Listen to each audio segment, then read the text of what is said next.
4 దశాబ్దాల దుర్మార్గాలను ఎదిరించి నిలబడే ధైర్యాన్ని, మాట ఇస్తే మడప తిప్పరన్న నమ్మకాన్ని, మోసం చెయ్యరన్న విశ్వాసాన్ని మన తెలుగు నేల మీద అణువణువున నింపింది ఎవరంటే మీ పులివెందుల బిడ్డలే అని చెప్పి కూడా ఈ సందర్భంగా సగర్వంగా సవినయంగా తెలియజేస్తా ఉన్నా.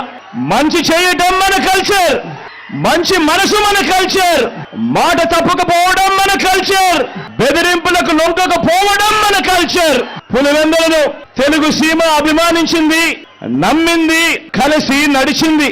ఇలా రాష్ట్రంలో ప్రతి ఒక్క గ్రామంలోనూ ఈ పులివెందుల మన కడప, మన రాయలసీమ మంచితనం, మాటకు నిలబడే గుండె ధైర్యం అర్థమయ్యింది. కాబట్టే ఓ వైఎస్ఆర్, ఓ జగన్ ను ప్రతి మారుమూల గ్రామంలో కూడా అభిమానించే వాళ్ళు ఈ రోజు ప్రతి గ్రామంలోనూ కోట్ల మంది ఈ రోజు కనిపిస్తా ఉన్నారు.